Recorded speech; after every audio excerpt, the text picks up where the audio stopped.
کہہ رہے ہیں کہ یہ معمولی استعداد کا آدمی ہے، یہ دنیا کو چھوڑ کے جنت کے گن گا رہا ہے اور جنت کی جو تفصیلات بتا رہا ہے وہ اسی سے مجھے کراہت محسوس ہوتی، مطلب اس کی مطلوبہ جنت اتنی خوبصورت ہے ہی نہیں جتنی خوبصورت میں میز اور کرسی کو بنا لیتا ہوں، ٹھیک ہے؟ تو اب یہ کہہ رہے ہیں کہ یہ وہ آدمی ہے جو کنکر کو ہاتھ سے پھینک کر مطالبہ کرتا ہے کہ مجھے ہیرے کی کان دے دو. یہ دنیا کو اس طرح اس نے چھوڑا ہے جیسے ہم آپ کنکر پتھر چھوڑتے ہیں، اور جنت کو اس طرح مانتا ہے کہ وہ اپنے کنکر چھوڑنے کی مجبوری مانگ رہا ہے کہ مجھے ہیرے کی کان دے دو. یہ جو عدم توازن ہے، اس نے جنت کی جو تصویر اس کے ذہن میں بنائی ہے اس میں بھی کوئی کشش اور حسن باقی نہیں رہا ہے، اور اس کی بنائی ہوئی تصویر حسن کی لازمی کوالٹیز سے میچ ہی نہیں کرتی. اب میں بتاتا ہوں اس میں انسیٹ کیا ہے. حسن کی لازمی تعریف ہے کشش اور ہیبت، ان میں سے اگر ایک چیز بھی لیک کرے گی تو وہ حسن نہیں.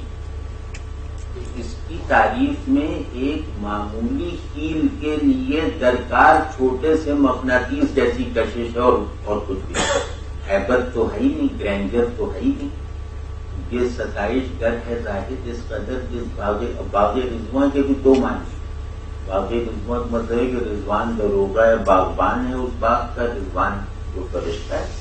دوسرے یہ کہ خوشنودی کا باغ، وہ قرآن شریف سے اس کی ترمیم تھی. کہہ رہے ہیں کہ اس کی خوشنودی ہو یا اس کا باغ ہو، اس کے تمام تصورات بس کر دیتے ہیں، اور یہ بات ایسے ہی. اب یہ کیسے نہیں چھوڑا آپ نے، میں نے پوری غالب میں تو ظاہر کی عزت کرتا ہوں.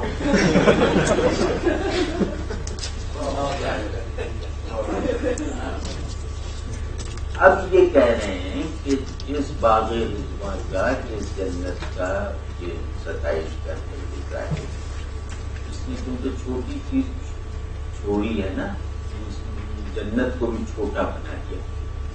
وہ جو اس کی بتائی ہوئی جنت ہے وہ ہم بے خودوں کے طاقے نسیاں میں رکھا ہوا ایک گلدستہ ہے، اور اس کی خوبصورتی ناقابل برداشت ہے. اس امیج کی خوبصورتی، اس کو سمجھانے کی ہر نیت گویا اس میں بدسورتی پیدا کرنے کی کوشش ہے. اب آپ دیکھیں کہ اس نے تو کنکر چھوڑا ہے، دنیا چھوڑی ہے، گھٹیا چیز چھوڑی ہے، ہم نے تو خود ہی کو چھوڑ دیا. یہ ہمیں کیا سنانے آ رہا ہے؟ تو کہہ رہے ہیں دنیا چھوڑنے کا صلہ جنت ہے، اپنے آپ کو چھوڑنے کا صلہ کیا ہوگا، اس بیوقوف کو کیا ملے، وہ ہم دیکھتے ہیں. تو دنیا چھوڑنے کا صلہ ادھار ہے، خود کو چھوڑنے کا صلہ نقد ہے. تو میں جو نقد صلہ ایسا رکھتا ہوں جو جنت سے 1000 گنا اونچا ہے، کہ یہ چھوٹی سی ایک ادھار چیز کی لیپا پوٹی کر کے جو یہ اناڑی پن سے میرے سامنے پیش کر رہا ہے، اس کو میں کہاں رکھوں گا. تو دوسرے یہ کہ جو کاسمک سبسٹینس ہے وہ میری خود شناسی کے تابع ہے. میں جب خود کو چھوڑتا ہوں تو میں گویا ایک کاسمک آرڈر کو چھوڑ دیتا ہوں. یہ میری چھوڑی ہوئی منزلیں میرے لیے مطلوب بنا رہا ہے. یہ ہے تو یہ ہے غالب کا معنی. جو بٹ والا کیا وہ نماز کا وقت ہو مجھے بتا دیجیے گا.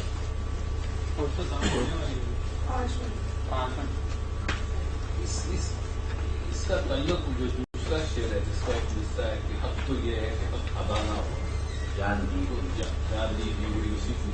اس کا کوئی آپس میں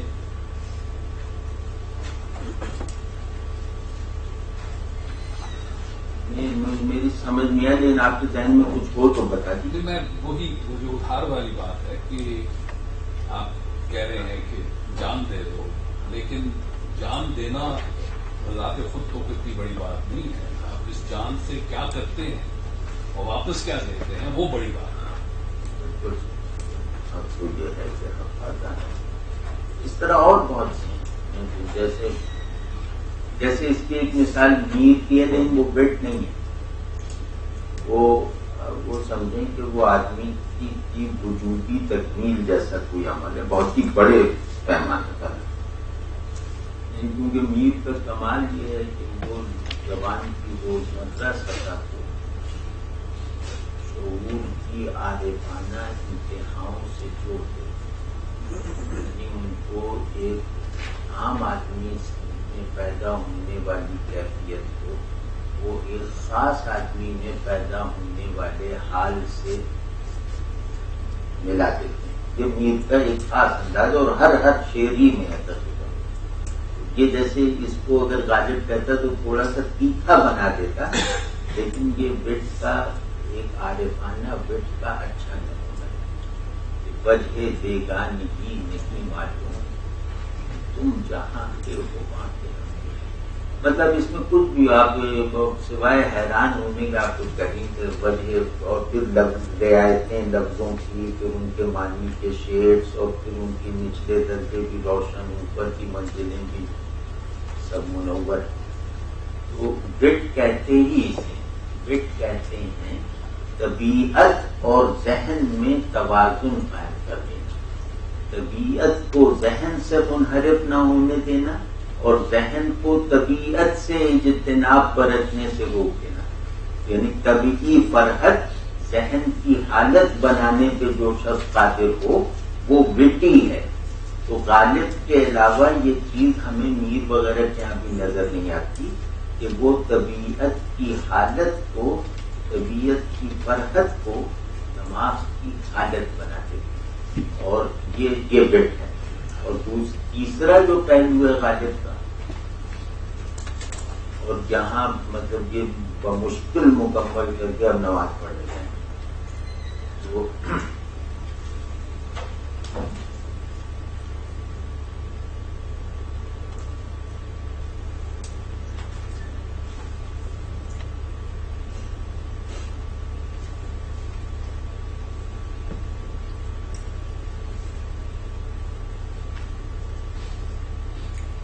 غالب کا تیسرا جو پہلو ہے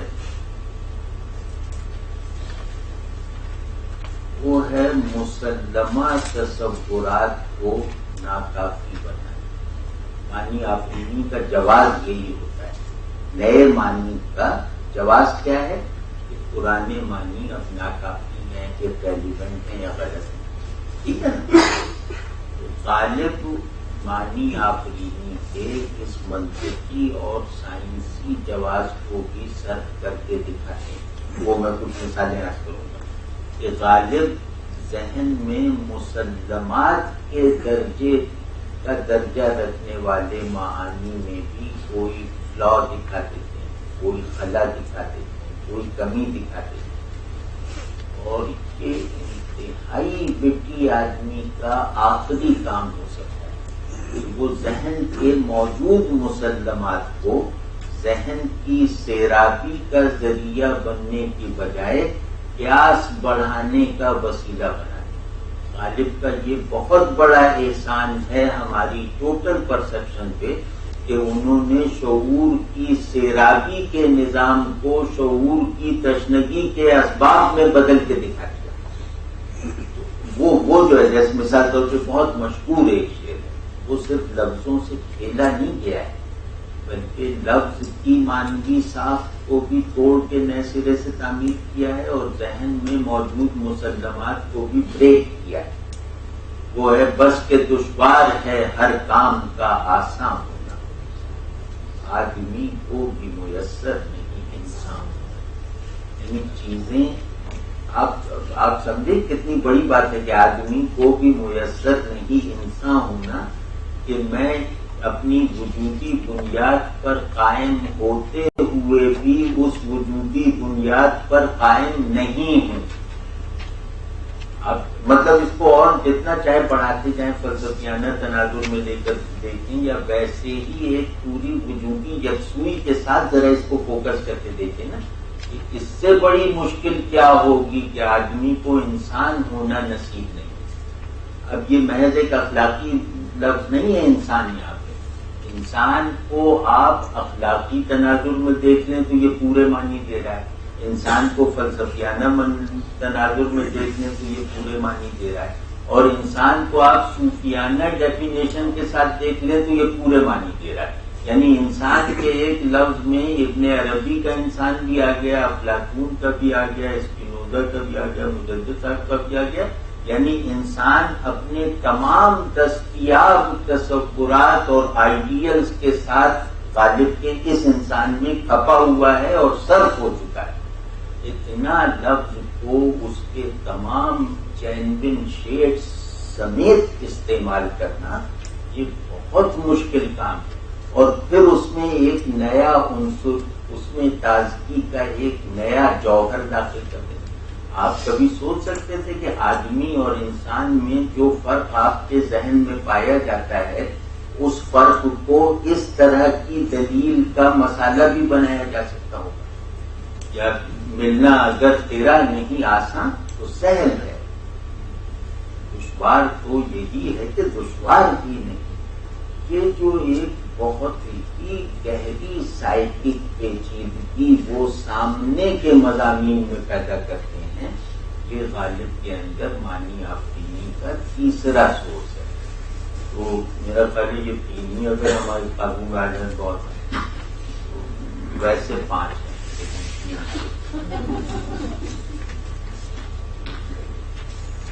انسان کی سب سے بڑی عادت اس کا شعور وجود پر غالب ہے.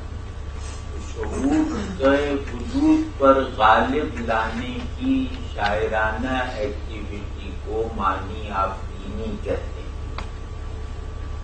معنی آفرینی کا مطلب ہے کہ آپ اپنی جمالیاتی قوت سے چیزوں کو ان کے گیون وجودی تناظر اور پرسپیکٹو سے زیادہ مکمل کر دیں، باہر نکال دیں، تو اس کو کہیں گے معنی آفرینی. اسکیم آف تھنگس کی ارینجمنٹ کو کہیں گے مضمون آفرینی. ٹھیک ہے نا؟ تو غالب نے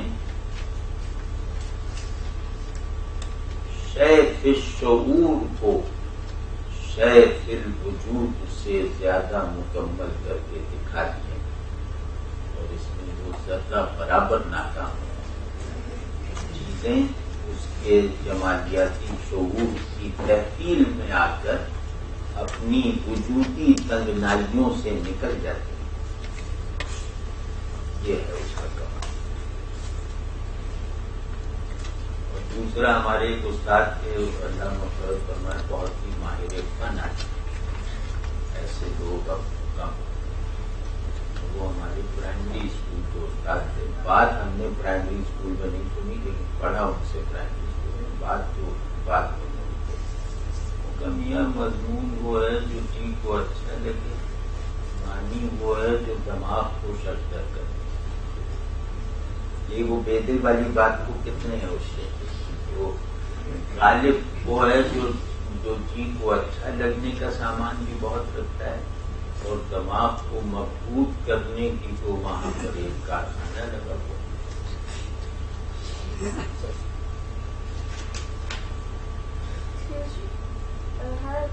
ہر کامن آدمی بھی یہی چاہتا ہے، جو بھی آپ نے بتایا کہ غالب نے جو کیا ہے، ایسا جو چیز ہے اپنے اس وجود میں اسے یاد آتے ورڈس کے تھرو اس کو میگنیفائی کرنا، یا جو نہیں آپ کہہ رہے ہیں. میں بھی اس طرح نہیں چاہتی ہوں، مطلب کے ساتھ مجھے سمجھتی ہوں. میں اس کو جیسے اب ہم لوگ ہیں، ہم لوگ تو چلو ہماری طلب ہمارے اصول سے زیادہ پرکشش ہے، ہماری طلب زیادہ بڑی ہے ہمارے اصول سے، ہماری پیاس زیادہ سچی ہے ہماری سیرابی سے. سیرابی کو محسوس کرنے کا نظام میرا محدود ہے.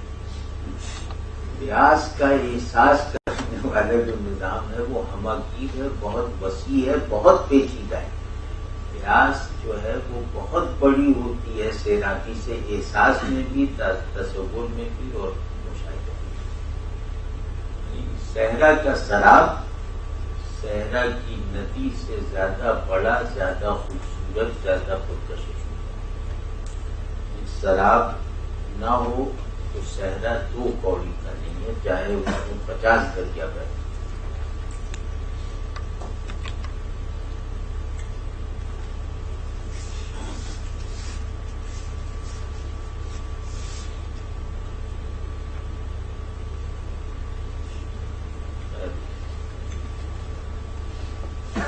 کوئی صاحب پڑھنا چاہیں تو پڑھ دیں۔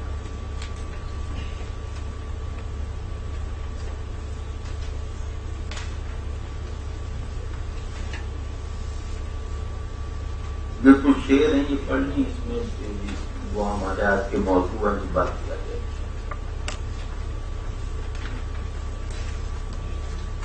نہیں پڑھ نہ ہوگا یک بیاباں ماندگی سے ذوق کم میرا، اباب موجے رفتار ہے نقش قدم میرا۔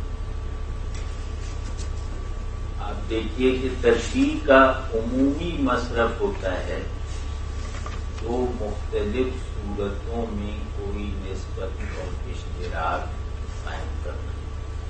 تشبیہ جو ہے وہ صورت کی فارمل توسیع کرتی ہے، یہ تشبیہ کا عام کام ہے۔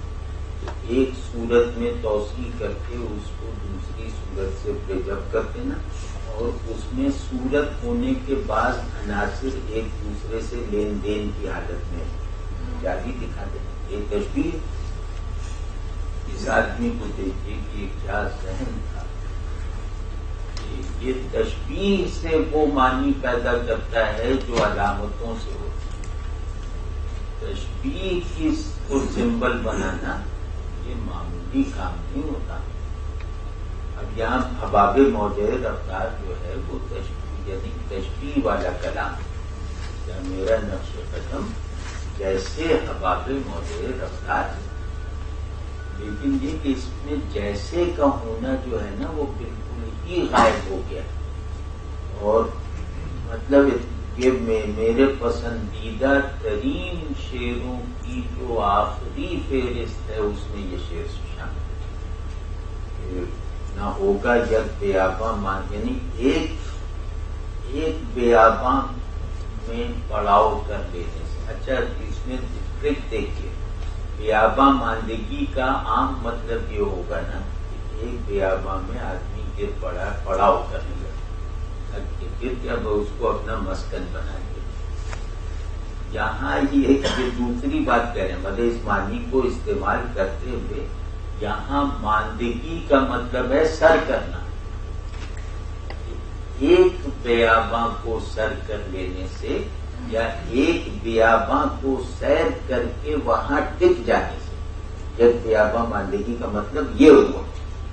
اب یہ کیا وہ معنی بھی بڑھا دیے نا، یہ مطلب تو ہوتا ہے یہاں مطلب یہ کہ ایک بیاباں کو سیر کر کے اس میں ٹک جانے سے میرا ذوق سفر اور شوق طلب کم نہ ہوگا، یعنی میرے جنون کی فعلیت میں کمی یا سکون واقع نہیں ہوگا، کیونکہ میرا چلنا جو ہے، میرا چلنا کوئی تم لوگوں کے چلنے کی طرح تھوڑی ہے، میری منزل تم لوگوں کی منزلوں کی طرح نہیں ہے۔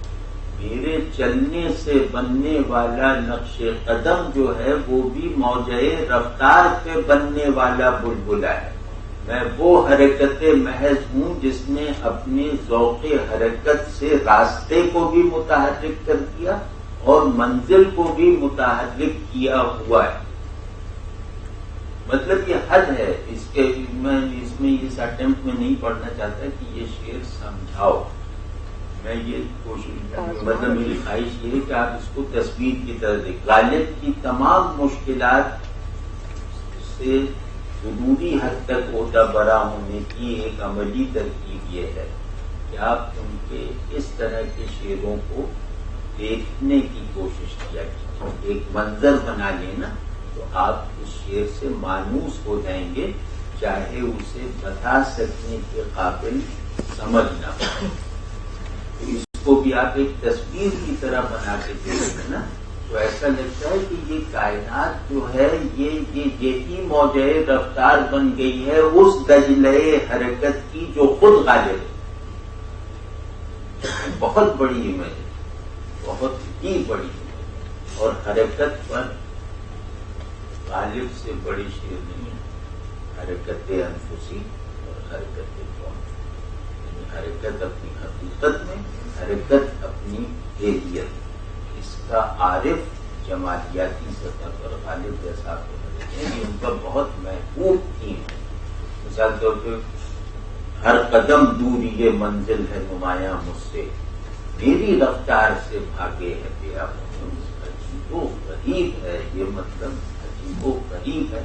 اور غالب میں آپ نے دیکھا کیا کہہ رہا ہے, وہ ہائیسٹ میننگ فلنس کو ایبسرڈائز کرتا ہے. یعنی غالب سے زیادہ جدید ہونا آج کے آدمی کے لیے ممکن نہیں ہے. یہ ہائیسٹ کانسیپٹ ہے نا, اس کو ایبسرڈائز کرے, میری رفتار سے بھاگے ہے میرا. اب مطلب کہ تو اس طرح ہوتی نا, آپ کو جاب کر دیں کچھ ہم بتا, یہ تو میرے ذمہ تو نہیں ہے.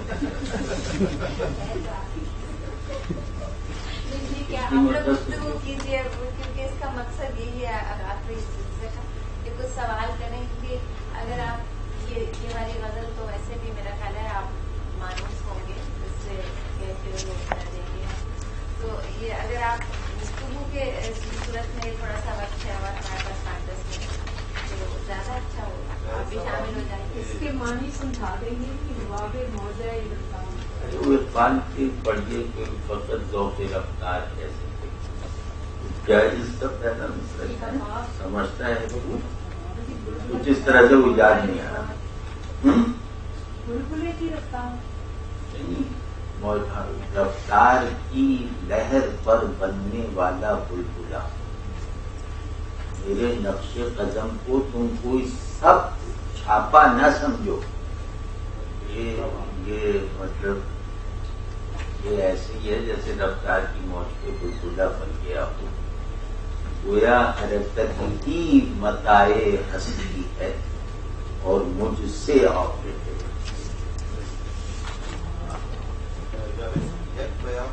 وہ بھی ہو سکتا ہے جو سب کی شاعروں کے وہاں اس طرح سے وہ سارا یا اس سے زیادہ ایسی ماندگی جو پورے بیاباں میں بھی نہیں سما سکتی اور ماورائے بیاباں اس سے بڑی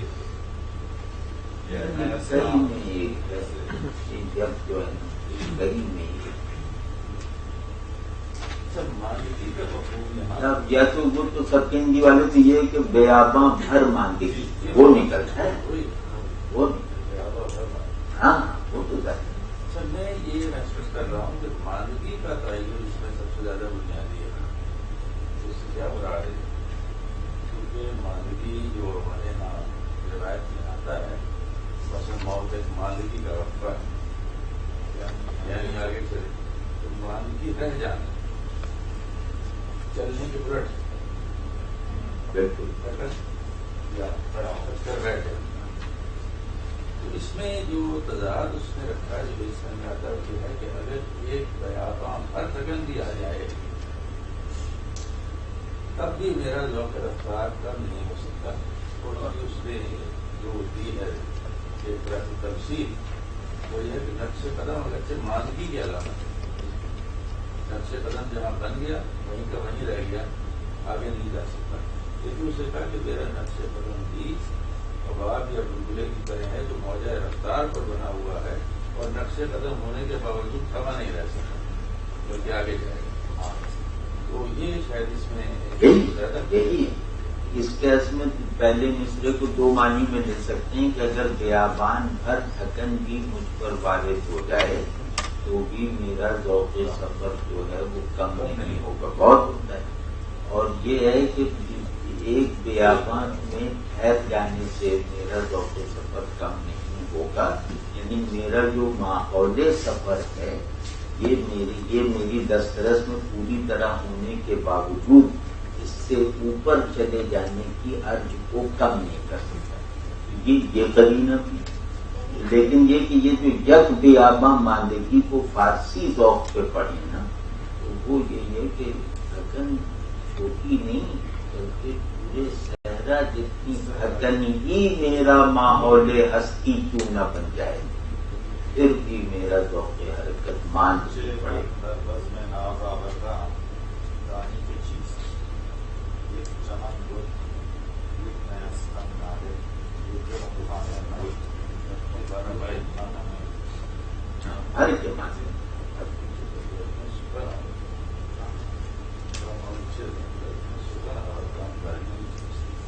وہ غالب نہیں تھے. اب میں ہوں اور ماتمی جب شہر آ گیا آئی محبت کی چمن سے لیکن اب یہ بے دماغی ہے کہ موجے دور دور سے ناچ میں یہ بے دماغی یہ صاحب کے یہاں بھی بہت ہے. اس بے دماغی میں اور بد دماغی میں کیا بہت ضرور سکتی ہے.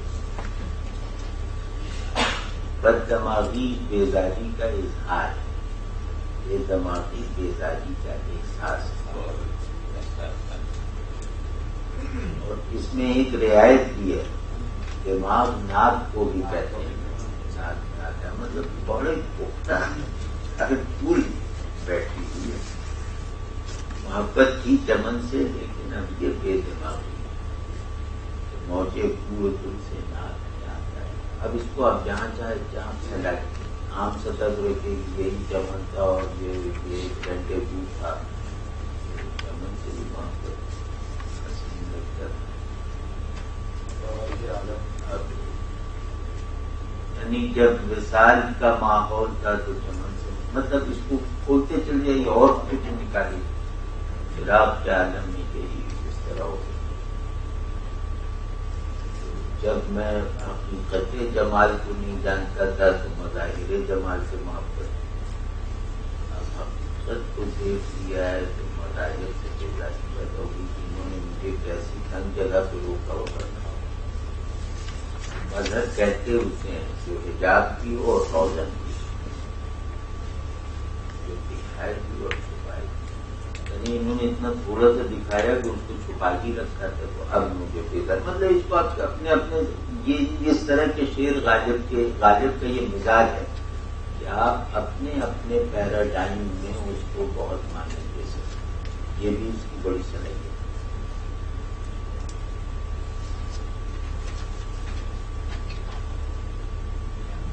کیا وہ میر کا ہے نا پھول لگے کرنے ادھر ہم نے جب دل آزم کا گلستان سے گزر ہم نے کیا پھول لگے کرنے اور جب منہ نہ ادھر. بہت شکریہ. Thank you.